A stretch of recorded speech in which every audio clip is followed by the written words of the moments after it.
j'ai absolument pas filmé du week-end, étant donné que ce week-end jusqu'à hier soir c'était le readathon. J'ai fait un vlog. Je vous mets le lien dans la barre d'infos parce que j'ai quand même lu 2 bouquins pendant ce vlog. Mais là je reviens un petit peu pour vous raconter du coup toute la semaine dernière ce qui s'est passé. Le dernier vlog, je vous ai lâché en vous disant que j'avais pas fini ACOTAR. Si j'ai remis la jaquette, c'est que je l'ai terminé. J'ai pas le coup de cœur, mais je me dis que j'en suis qu'au premier tome et que tout le monde m'a dit que le deuxième tome c'était vraiment donc j'ai très hâte de pouvoir lire le tome 2. Je m'y attaquerai plus tard à celui-là. Vu comment ça se termine et vu la fin du roman en fait, parce que clairement c'est vraiment sur le dernier tiers du roman où j'ai pas pu arrêter de le lire.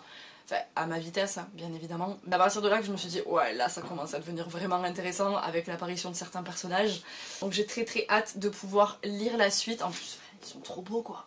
J'ai rien d'autre à dire sur ACOTAR à part ça. Ça fait un moment que je vous en parle, ça fait un moment que je le traîne celui-là. Et vendredi, vous m'avez vu en train de lire L'Oracle, qui est le tome 2 de La Lectrice. L'Oracle, je l'ai lu dans le cadre du challenge young adulte de Emma, de la bouquinade. Encore et toujours, ça fait déjà 2 vlogs, je crois, que je vous en parle. Il se termine dans 2 jours. La Lectrice, c'est un roman que j'avais lu quand même il y a au moins 2 ans, c'est sûr. J'avais pas trop oublié, je m'en suis rendu compte avec les quelques petites piqûres de rappel qu'il peut y avoir dans celui-là. Comme d'habitude, je vous mets les liens vers les résumés dans la barre d'infos si jamais ça vous intéresse. J'ai trouvé qu'il y avait pas mal d'actions comparé au premier. Je me suis moins ennuyée, c'est pas un coup de cœur du tout, mais franchement j'ai passé un super bon moment de lecture, ça me donne grave envie de lire la suite. Et en plus de ça, je lis le tome 3 qui s'appelle Le Conteur. Je vais pas dire que je vais le lire là en suivant parce que vous me connaissez, je me connais, ça sera très certainement pas fait. Sans dévoiler l'histoire, l'intrigue et tout, on va toujours suivre le personnage de Séphia. On va la suivre dans une quête un petit peu de savoir la vérité, de doute, de questionnement, où est-ce que sa place est réellement. Et j'ai trouvé ça hyper intéressant, j'ai beaucoup plus apprécié que le tome 1. Le tome 1 c'était la découverte un petit peu de l'univers. Cette trilogie c'est une trilogie fantasy jeunesse. L'univers je l'aime beaucoup et le principe en fait d'un livre qui est capable de tout vous dire, autant le passé, le présent que le futur, je trouve que c'est hyper intéressant et ouais, j'ai beaucoup aimé leurs aventures, je me suis encore plus attachée à Séphia et à d'autres personnages. Il me restait une catégorie à valider pour le challenge Young Adult, c'était de lire une suite de sagas, et dedans en fait je m'étais mis le tome 4 de La Passe Miroir. J'ai pas envie de le lire pour l'instant parce que c'est quand même encore un gros pavé. Vous allez voir que le bouquin dont je vais vous parler c'est aussi un pavé, mais c'est le livre du book club du mois de juin, étant donné qu'on est le 28, il serait peut-être temps que je le lise. J'ai décidé d'arrêter le challenge Young Adult avec ma lecture de l'Oracle. Le dernier truc du coup sur lequel je voulais revenir, j'ai enfin commencé La Vie invisible d'Adi Larue, donc j'ai sorti la jaquette parce que bien évidemment je pense que tout le monde est au courant, elle est extrêmement fragile. Ça me dérange un petit peu d'avoir un bouquin tout blanc derrière. Autant, même s'ils avaient mis aucune inscription, aucun, rien du tout, même pas de résumé ou quoi que ce soit, je sais pas, le faire noir, pas blanc. J'en suis à la page 117. Et ça a l'air juste trop génial.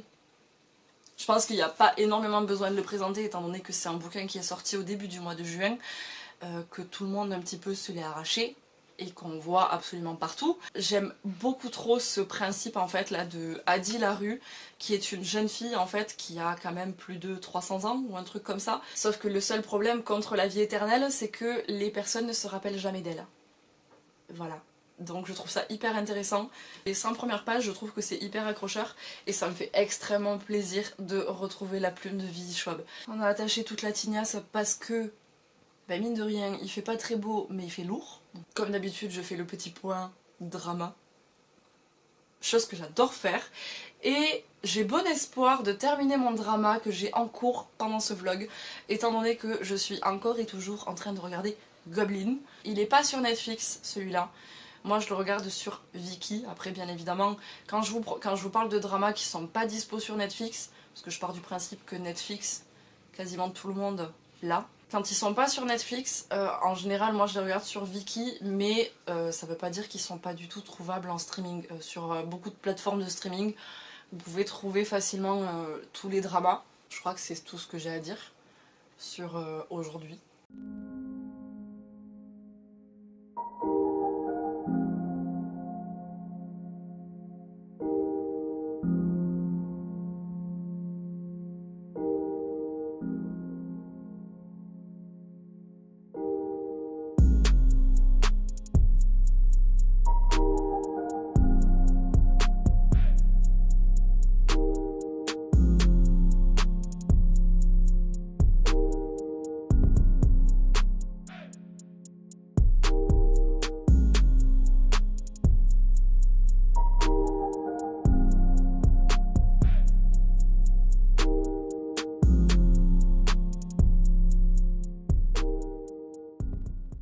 reste un peu plus de 100 pages à lire.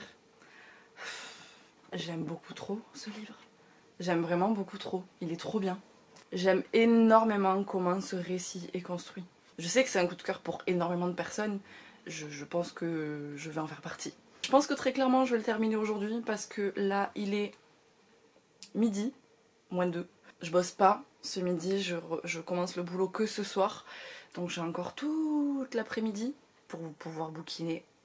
Cet après-midi j'aimerais aussi faire mon bullet puisque demain c'est le 1er juillet et j'ai pas du tout mon setup de juillet qui est commencé. Enfin si, c'est commencé mais c'est absolument pas fait. Donc il faudrait peut-être que je m'y mette. Et c'est absolument tout ce que j'ai prévu. Bouquiner et bullet journal. C'est un programme qui me plaît beaucoup.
Je sais pas, on verra.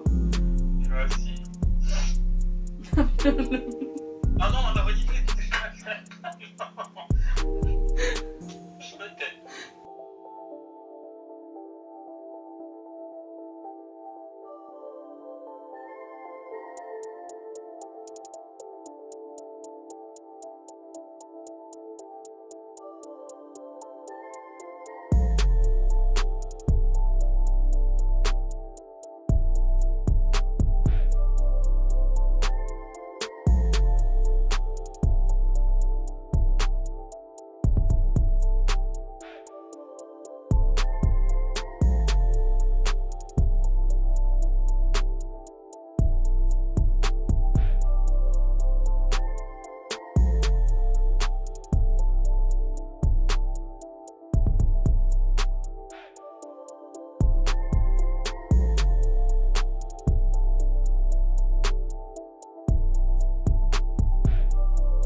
À la base, j'étais partie sur un mois de juillet sans coller leur tête partout au BTS. Bah c'est raté quoi. Au fur et à mesure que je me cherchais un petit peu, vous savez, les summer vibes, enfin voilà, en termes d'inspiration, de photos et tout, ben voilà. Au final, j'ai imprimé les photos des concepts Butter. Ça fait 4 jours que ils sortent des shootings sur le Butter concept. Voilà, j'étais obligée, je suis désolée.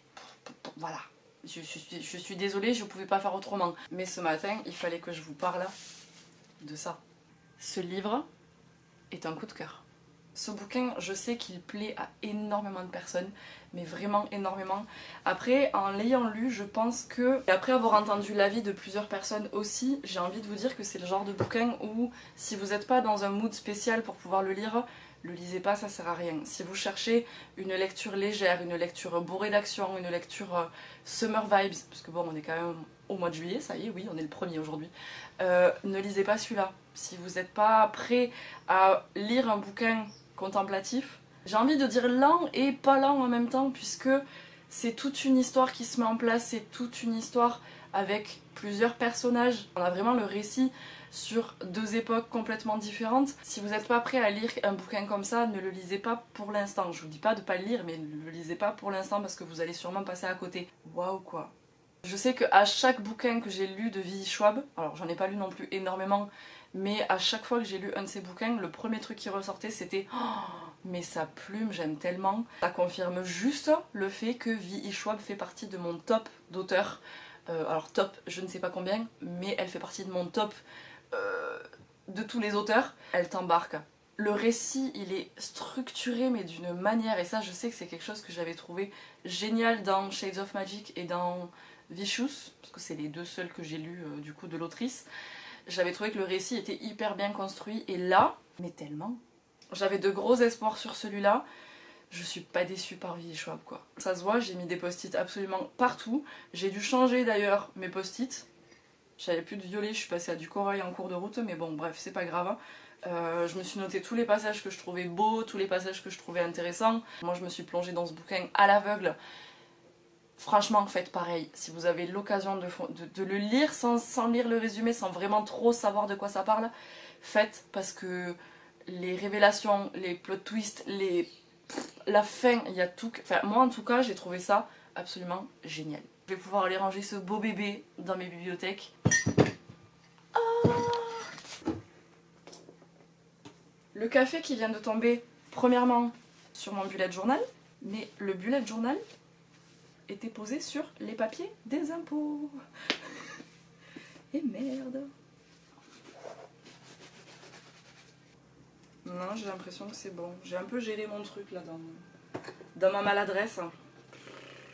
Je disais du coup que je ne savais pas quoi lire maintenant, puisque je me suis fait ma pile à lire de juillet qui est juste là, j'essaye de viser. Là aujourd'hui j'ai pas envie de lire. Je vais partir au boulot d'ici 1 heure. Je pense que je vais glandouiller sur l'ordinateur, je vais rien faire d'autre. Ce soir j'ai mon cours de danse, donc je vais rentrer assez tard. Et je pense que clairement ce soir ce sera Goblin. Parce que j'avance lentement, mais sûrement. Je suis à l'épisode... J'ai regardé les 20 premières minutes du 11e épisode. On se retrouve des jours après que je vous ai laissé. Jeudi, vendredi, je n'ai absolument rien lu. Et ce qui s'est passé ce week-end, c'est que je suis partie à la campagne. Je suis partie avec 2 livres. Il y en a un, je l'ai lu, et l'autre, je l'ai à peine commencé. Vraiment, je l'ai repris hier matin. Je vous en ai parlé sur Instagram. Je pense que je vais pas y rester très très longtemps. Mais j'ai lu La bouche pleine de mots de Camilla Gib. Ou Gib, je ne sais pas comment on dit. Ça a été une lecture pas facile. Ce bouquin, ça parle de viol, d'anorexie. Ça aborde la schizophrénie et l'inceste. Voilà, je l'ai précisé sur Instagram, c'est que des sujets très graves, des sujets très lourds. C'est un bouquin que j'ai trouvé très malaisant. Je me suis absolument pas attachée au personnage de Thelma, du coup, qui est le personnage qui nous raconte son histoire, parce que c'est raconté de manière complètement détachée. Je pense que c'est le ton qu'a voulu donner l'auteur à son récit, vraiment pour qu'on soit aussi perdu qu'elle en fait. Sauf que, ben, du coup, ça n'a pas du tout marché avec moi. C'était brut. Et j'étais en mode ouais, d'accord. Ça n'a pas marché avec moi. Celui-là, je pense même que je vais le mettre dans ma pile de livres qu'il va falloir que je dépose dans une boîte à livres. J'étais partie avec un deuxième livre que j'ai commencé effectivement juste après, même si j'ai lu à tout péter 20 pages. J'avais besoin de partir sur une lecture un petit peu plus valeur sûre et j'étais partie avec Nos résiliences de Agnès Martin-Lugan. Alors quand je parle de valeur sûre, c'est par rapport à l'autrice, parce que j'adore sa plume. C'est pas du tout le premier bouquin que je lis d'elle. Je crois que j'en ai déjà lu 4, il me semble. Je l'ai réattaqué hier matin. Voilà, il me reste un peu plus de 100 pages à lire. Je suis à la page 196. J'aime beaucoup pour l'instant, je sais pas du tout vers où ça va. C'est pas vraiment un résumé, c'est un extrait du roman qui nous dit juste en fait que un seul instant suffit-il à faire basculer toute une vie. Parce que du coup dans ce bouquin il se passe un événement quand même relativement au début du livre. C'est clairement un bouquin où il y a la notion d'avant et d'après. Je suis pas du tout sceptique, je suis pas sceptique par rapport à la conclusion qu'elle va pouvoir faire de cette histoire. Je suis très curieuse et je pense très clairement que je vais me le terminer aujourd'hui. Et ensuite les 2 autres bouquins que j'ai commencé, je vais en parler très rapidement puisque j'ai lu très peu. J'ai enfin sorti Le parfum de Patrick Suskind de Mappal. J'ai lu 42 pages. Et le troisième que j'ai en cours, ça va pas vous surprendre si vous avez vu mes derniers vlogs, mais je me suis sorti le tome 3 de la sélection, donc l'élu de Kirakas. J'ai lu pareil très peu puisque je l'ai entamé hier après-midi, j'ai lu les 3 premiers chapitres, je suis à la page 28, donc voilà, je suis vraiment au tout début, mais vu la vitesse à laquelle j'avais lu les 2 premiers tomes, et je vais m'arrêter là pour ce petit update, je pense que je viens vous retrouver quand j'aurai terminé nos résiliences. 뭐예요? 안 비켜주고 둘만 한 장 박아줍시다. 싫어. 내가 먼저 앉아 있었어.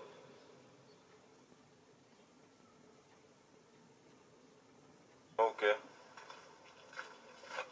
놀라게 한 건 미안하고. 무슨 일 있어요? 죄송해요. 놀라셨나봐요. 다음에 봬요. 형 외쳐서의 그 어떤 타격도 들이지 마라. 백성 위의 왕 위의 신 드시니.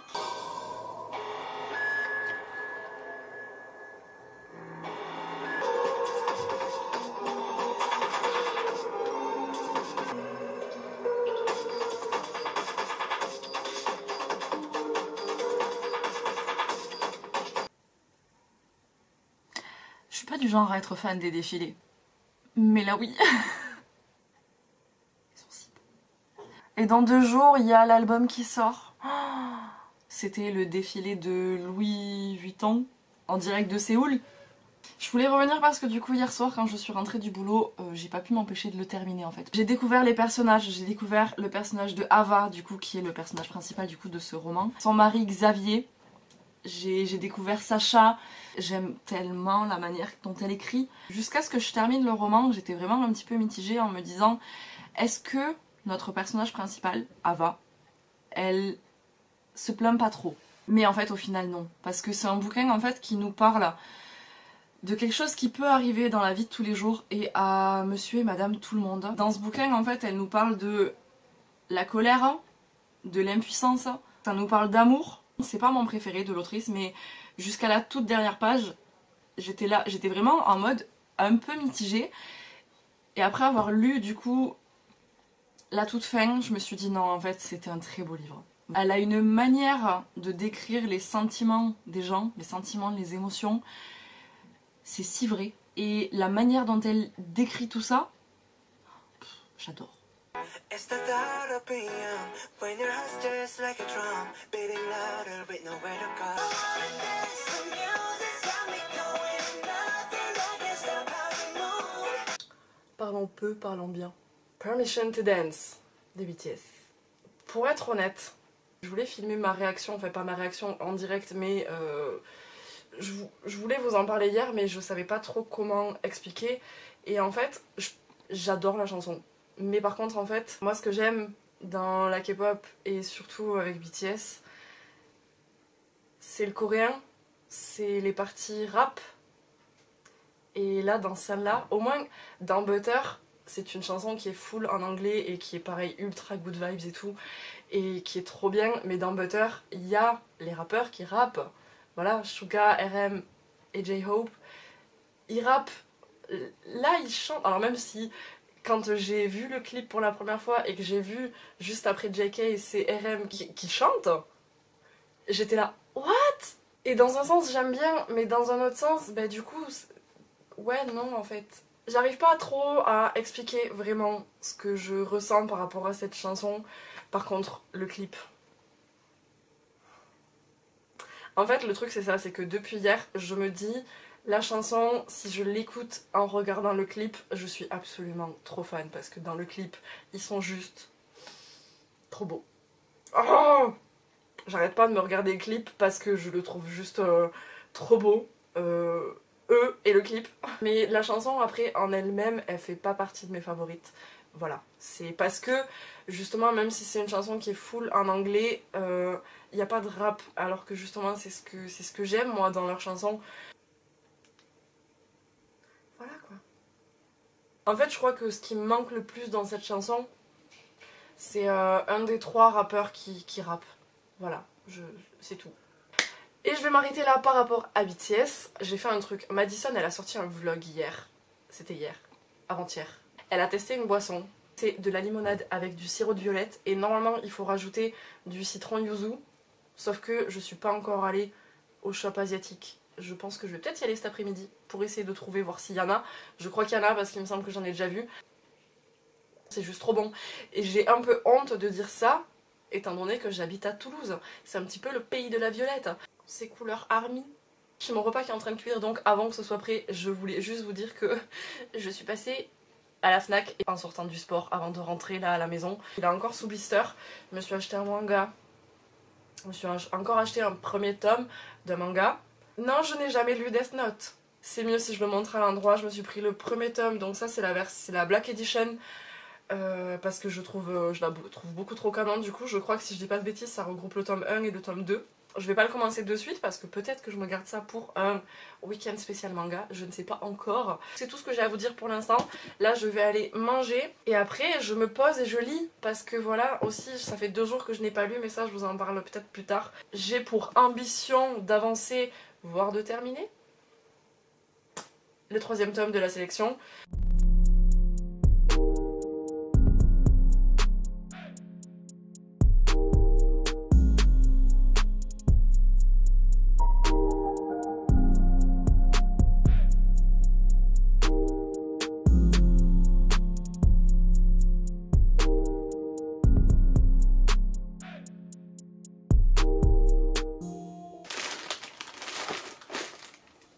Je suis allée à l'épicerie asiatique. On va pas parler des ramen, puisque voilà, c'est pas intéressant. J'ai réussi à trouver ce qu'il me fallait pour essayer la boisson que Madison elle a fait. Qui dit shop asiatique dit que je me ramène des chocopailles et que je refais le stock de pepero. C'est ça, au fond du verre. Et ensuite de la limonade mélangée à du sirop de violette. Voilà, donc je m'en vais tester ça de suite.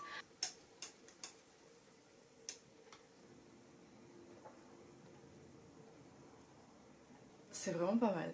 C'est vraiment pas mal. Je m'en vais retourner à ma lecture. J'ai bien avancé depuis tout à l'heure. Je suis à la page 238. Je pense que là je vais me faire une bonne petite session de lecture parce qu'il fait trop chaud pour faire quoi que ce soit. Voilà, je vais siroter mon truc là.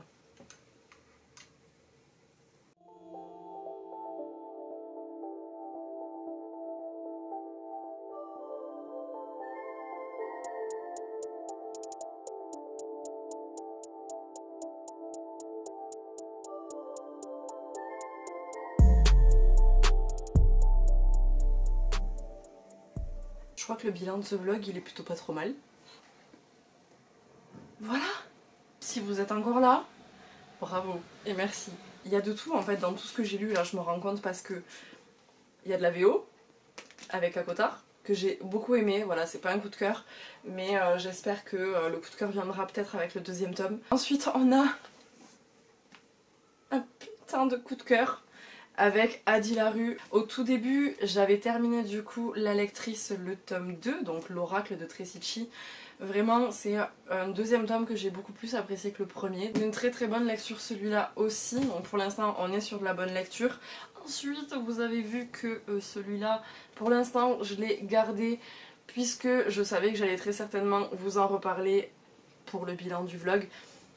Mais je change pas d'avis, celui-là il va même pas aller dans mes bibliothèques. Nos résiliences de Agnès Martin-Lugan, c'est une autrice qui fait partie de mes valeurs sûres en termes d'auteur français. Avec quelques jours de recul du coup je peux dire que c'est vraiment sur l'ensemble du livre. En fait c'est une fois que je l'ai eu terminé je me suis dit ah ouais c'était quand même vraiment pas mal en fait. Et là vous venez juste de me voir terminer le 3e tome de la sélection. J'ai lu toute cette partie-là, donc je savais très bien, vu la vitesse à laquelle j'avais lu les 2 premiers tomes, je savais que si je me disais aujourd'hui j'aimerais bien le finir, c'est tout à fait possible. Et ça a été le cas. Après je pensais pas le terminer aussitôt. Pour revenir à ce livre du coup, parce que c'est le seul dont je vais parler un petit peu plus longtemps là maintenant, étant donné que je vous en ai pas encore parlé. Cette lecture de la sélection, c'est pas une lecture coup de cœur, mais j'adore en fait. Je passe un super bon moment. Et le premier tome, ça avait été la découverte, et surtout le fait que j'avais découvert que j'aimais bien alors que j'avais peur de pas aimer. Le 2e, j'avais pas trop apprécié dans le sens où le triangle amoureux, il me sortait par les yeux. Voilà, pour faire simple. Mais en fait, dans ce 3e tome, j'ai beaucoup plus apprécié. Voilà, ça y est, il y a beaucoup de choses, ça reste encore certains trucs tirés par les cheveux, ça reste jeunesse. Voilà, il y a des trucs, il y a des facilités, tout ce qu'on veut. Mais dans l'ensemble, eh eh ben, j'ai quand même vachement apprécié quoi. J'ai beaucoup aimé les tournures que pouvaient prendre les événements. J'ai beaucoup aimé l'évolution des personnages, celui de America, même si elle m'a gonflé par moments. Dans l'ensemble, je l'ai beaucoup plus apprécié que dans le tome 2. Et Maxon, pareil. Je sais pas s'il se voit, mais juste là, du coup, il y a le 4e tome. C'est le dernier que j'ai en ma possession. Le 5e, je ne l'ai pas. Si vous n'êtes pas au courant, vous savez que cette case, en fait, bon, à part mes trucs de coréen, ça c'est juste parce qu'ils sont rangés là. Tous les livres que je mets à cet endroit là, c'est ma palle mensuelle. Ce tome 3 il m'a réconcilié avec le fait que j'avais pas aimé ce putain de triangle amoureux dans le tome 2. Et lui, je vous en ai parlé aussi du parfum. J'ai pas vraiment avancé, je suis à la page 52. Voilà, donc je vais pas vous en dire plus. Voilà, ce sera très certainement dans un prochain vlog si j'avance un petit peu. Pour les bouquins du coup c'est bon, c'est tout, j'ai terminé. Vraiment de très bonnes lectures. Alors pas tous bien évidemment, mais du coup c'est vraiment, il y a du j'ai pas aimé, genre j'ai vraiment détesté, je veux me débarrasser du livre, et du coup de cœur absolu pour Adi Larue par exemple, et après de très bonnes lectures dans l'ensemble. Je vais pas parler K-pop étant donné que je vous ai parlé de BTS tout à l'heure. Niveau drama, je vais pas trop vous en parler non plus étant donné que j'ai pas réellement regardé cette semaine Goblin. Je suis à l'épisode 13 et là ça fait 2 épisodes qui commencent à se passer des choses très intéressantes. Voilà, mais c'est un drama, je kiffe trop les acteurs, j'aime beaucoup trop les acteurs. Déjà que de base de résumer un livre j'y arrive pas, mais de résumer un drama sans spoiler, j'y arrive pas non plus. Donc je vous laisse aller voir le résumé si ça vous intéresse, mais vraiment, je sais que Goblin c'est une pépite pour pas mal de personnes et je comprends pourquoi, voilà. Il me reste 3 épisodes, peut-être que je me les ferai demain, donc logiquement si c'est le cas vous aurez très certainement mon avis sur Instagram. Comme d'hab, je vous saoule avec ma K-pop et les dramas sur Insta, mais that's me. Je vais arrêter le vlog ici, je vous remercie si vous êtes encore là, d'avoir regardé jusqu'au bout, ça me fait extrêmement plaisir. S'il y a un des bouquins que j'ai lu dans cette pile que vous avez lu ou que vous avez envie de lire, n'hésitez pas à partager comme d'habitude, je vous le répète à chaque fois, mais n'hésitez surtout pas, moi ça me fait plaisir d'échanger avec vous par rapport à ça ou par rapport à d'autres choses. BTS, drama, tout ça, vous savez. Je vais vous laisser ici, j'espère que ça vous a plu, je vous souhaite de bonnes lectures, on se retrouve dans une prochaine vidéo, et d'ici là, prenez soin de vous. Les vrais savent ce bruit.